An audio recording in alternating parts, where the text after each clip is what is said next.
Here are 10 unforgettable moments where celebrities clapped back at disrespectful interviewers and did not hold back. Kicking things off with Elise Savage, we've got the queen of comebacks herself, Chelsea Handler. Back in March 2014, she took Piers Morgan to task on live TV, and it was brutal. The tension sparked when Piers rudely shifted his focus to his phone mid-interview, making it clear he wasn't giving his guests the attention they deserved. Chelsea wasn't having it. Yes. You tweet very amusingly. I wish you did. I mean, in the middle of the commercial break, I want your viewers to know, they must know because they're probably following you on Twitter. I mean, you can't even pay attention for 60 seconds.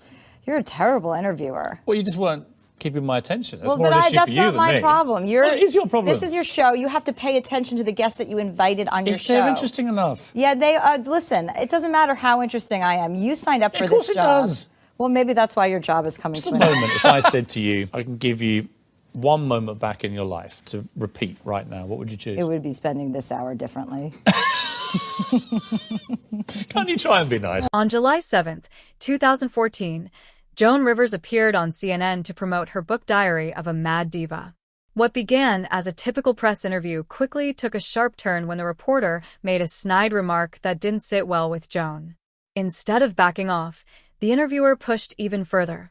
But Joan, never one to bite her tongue, was ready with a fierce response that ended the conversation real quick. It was my last book was on the bestseller list 19 weeks, so my producer's not a fool. She said, write another.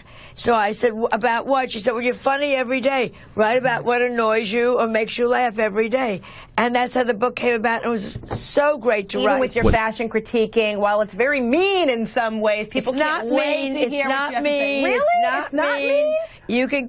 It's not mean. I tell the truth. I'm sure I say the same things that all your viewers say to their friends sitting next to them on the couch. Feelings being hurt. Well, not when it's about dresses. It's not about them. It's about clothing. The book, you're wearing a fur, and you knew that there would probably be animal rights activists. You know, this whole interview is becoming a defensive interview. No! Are you wearing leather shoes? Yes! Shut up. I'm talking. You know what I mean? I don't want to hear. You're wearing fur. You're wearing leather shoes. I'm not an activist, You're eating chicken. Yeah. You're eating meat. I don't want to hear this nonsense. Stop it with, and you do this, and you're mean, and you're that. You are not the one to interview a person who does humor. Sorry. Are we serious? The next comedian on this list didn't just stand his ground. He delivered a full-blown masterclass in interview etiquette. On June 17th, 2013, Russell Brand joined MSNBC's Morning Joe to promote an upcoming event. But things quickly went off the rails when the hosts casually admitted they had no idea who he was. Instead of focusing on the conversation, they cracked jokes about his accent and treated him more like a spectacle than a guest. Brand. This summer he's embarking on his first ever worldwide comedy tour. Joining us now, he's a really big deal. He's a big deal. I know. I'm told this. I'm not very pop cultured. I'm sorry. Comedian, movie star, author, and host of the show Brand X, Russell Brand. The thing I enjoy most is stand-up comedy because you're direct with your audience. You can't be misinterpreted. People can't get confused. You know what happens if you work in media? People like to change the information so that it suits a particular agenda. If you're in a room with people, then what you're saying is clear. Funny, the accent, you know, when I see him in person, it's totally fine. Forgetting Sarah Marshall or the TV show, it's fine. But on satellite radio in the car, I can't understand a single joke you say. You can't understand it.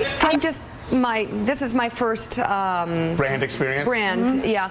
I think it's not listening to him, it's experience. It's just sort of taking it all in. You're talking about me as if I'm not here and as if I'm an extraterrestrial. You know I'm from a country that's near to you. Window dummy. We're just sort of admiring the whole, it's the whole thing, isn't it? Well, thank you for your casual objectification. On September 10th, 2017, Jim Carrey made an appearance at New York Fashion Week. But what was supposed to be a light red carpet chat quickly turned into a painfully awkward moment. As news host Kat Sadler eagerly approached him, she kicked things off with a tone-deaf question that touched on Jim's recent and very public divorce. Instead of brushing it off, Jim responded in true Carrey fashion. Jim Carrey, yes. What? I've covered a lot of fashion weeks. This is the first time I've run into Jim Carrey. Is it true you're wandering the streets? You need a date to the party? What's up? No. I'm doing just fine. So I wanted to find the most meaningless thing that I could come to and join, and here I am. They're celebrating. I mean, you got to admit it's completely meaningless. Well, they say they're celebrating icons inside. Celebrating Do you believe icons, in boy, that is just the absolute lowest aiming, possibility that we could come up with. It's like icons. Do you believe in icons? You don't believe certain icons have the power to make change, to think differently, to be bold, to inspire others? Artistry? You're one of them. On the good foot. Ha! Yeah. You shut it down now. However, things didn't just get awkward. They went off the rails on April 14th, 2015, when Bill Burr appeared on Fox's morning show to promote his animated series F is for Family. What started as your typical lighthearted promo quickly turned tense just 2 minutes in, when one of the hosts decided to press Bill about his controversial past jokes. But anyone familiar with Burr knows he doesn't back down easily. Well, Burr, welcome to Good Day New York. How are you? Thank you for having me. Well, the show is so funny. I mean, I'm just, is it based on your real life, or is it, Yeah, no, it's definitely based on my life. Your Christian background is part of the show. Or at yes, least and two I wanted episodes. to talk to you about Jesus after this. Well, the only reason why I bring it up is some people thought maybe you went a little too far. As far as what? Well, they thought that maybe you were being disrespectful to the Christian religion. I mean, we did maybe 2 jokes about that? Yeah, exactly. Don't you think the Catholic Church went a little too far? More so than my cartoon. All right, listen. A couple of jokes. I know this is a morning show. You can't bring up all those crimes. Back in 2007, during a press tour for his animated film B-Movie, Jerry Seinfeld sat down with none other than Larry King for what was supposed to be a straightforward interview. But instead of sticking to the movie, Larry took a detour straight into Seinfeld territory, and not in a flattering way. He casually questioned whether the legendary sitcom was canceled, a remark that visibly stunned Jerry. The insult wasn't just in the question. It was in the audacity. 180 episodes. You gave it up, right? I did. So. They didn't cancel you.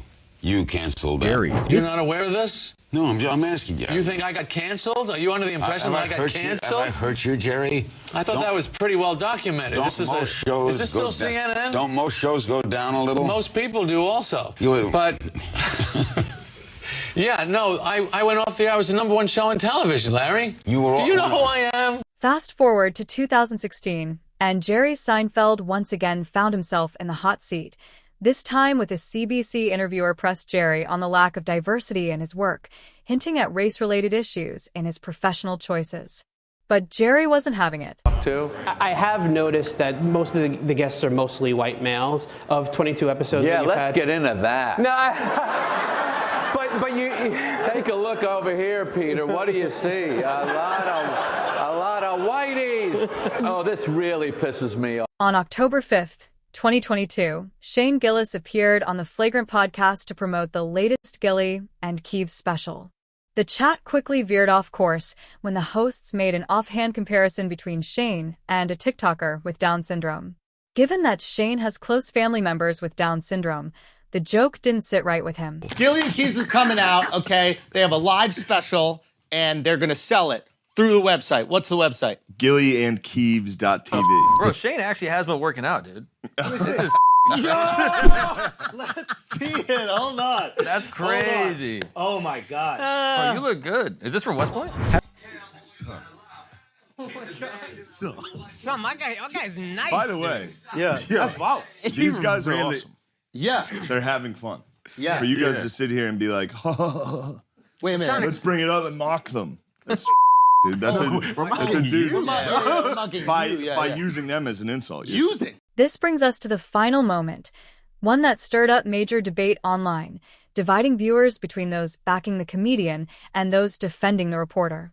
At the 2022 Oscars Vanity Fair after-party, Tiffany Haddish was glowing in a stunning designer gown when she was approached by a reporter. But instead of complimenting her look, the interviewer asked if she had done a little costume change. That question didn't sit well with Tiffany. A little costume change? I'm not wearing a costume. I'm wearing Dolce & Gabbana. It's called an evening gown, darling. This is not, no one's paying me for this. I paid for it. It's custom. Time of death for me right now. You look gorgeous. This is not an acting gig. This is my life. This what fame look like. This what success look like. This what money look like. This what it look like. It's what it look like.